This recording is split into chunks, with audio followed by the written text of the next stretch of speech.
Hey guys, today I'm here to show you around our Padlet and why we predict Turkey will collapse. To start off, here's a map of Turkey if you didn't know where Turkey was already.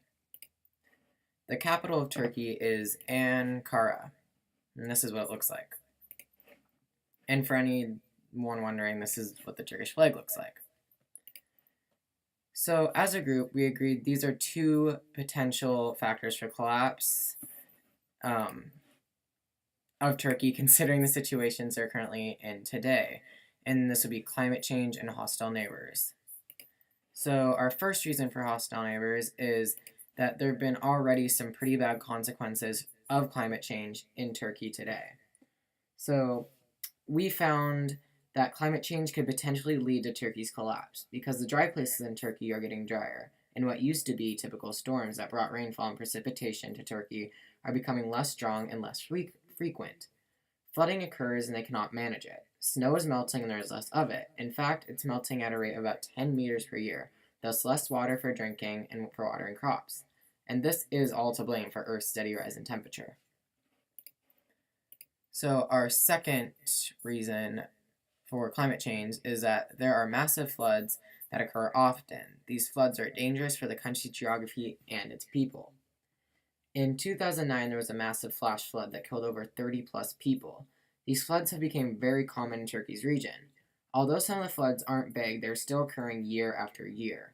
These waters are so powerful that they pick up trash, dumping them in piles, ripping apart hills, and ending lives. Climate change is to blame for these floods because before the concept that climate change was real, these flash floods weren't as frequent and strong.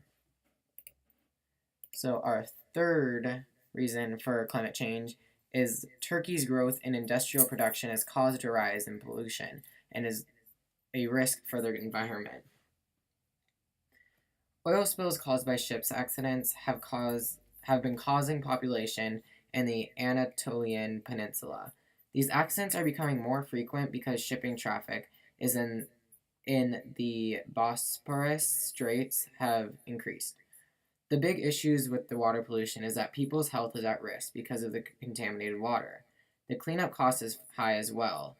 The estimated cost for cleanup of the straits is about $15 billion.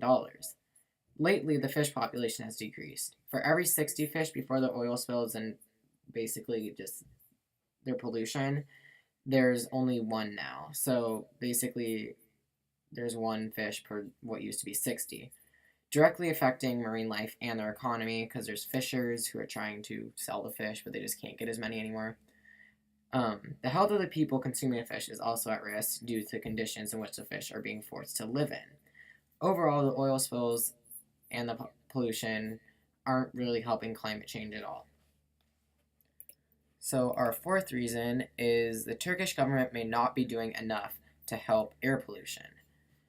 Just like water pollution, air pollution and energy consumption have elevated enormously. Because of trends seen how quickly it's multiplying, Turkey could easily surpass similar-sized countries with the amount of energy used. This is bad because it takes fossil fuels, at least today, to create energy, and they're using many of these fossil fuels. So on to our second factor of hostile neighbors. So to start off, Turkey has taken almost 2 million Syrian refugees, to be exact, about 1.9 million. Due to hostile neighbors in neighboring countries, innocent people in Syria are being forced out of their home, and Turkey is one of the only places that they can go. Although these hostile neighbors aren't deliberately threatening Turkey, they are affecting their economy and their population. Since Turkey is one of the easiest and best options for Syrians, the refugees are going there for safety, but the Turkish government cannot support all these people and don't have enough room to help all the refugees. Our second reason for hostile neighbors is that ISIS has a direct impact on Turkey. ISIS is threatening to the Middle East, this including Turkey. Although Turkey is letting in as many refugees as they can, some of these refugees are actually ISIS members in disguise, sneaking across the border, thus inserting ISIS into an already vulnerable situation. Their situation is vulnerable because the government is already lacking in economics, military, and technology, etc. Due to this, there have been terrorist attacks like the Surak bombings. Because of these recurring situations, attacks, and threats, Turkey has invested more time and money into their military. Our third reason for collapse is that there was just about 600 people arrested in a potential bombing, and some of them are and could be directly linked with ISIS. These 600 suspects were rumored to sneak into Turkey and carry out several planned bombings. Turkey's tolerated enough of this and have decided to fight back. The United States have decided to help Turkey as well, but it is still unclear who will fight back against ISIS, the US Army or the Turkish Army. Well, thank you for looking at our video, and yeah.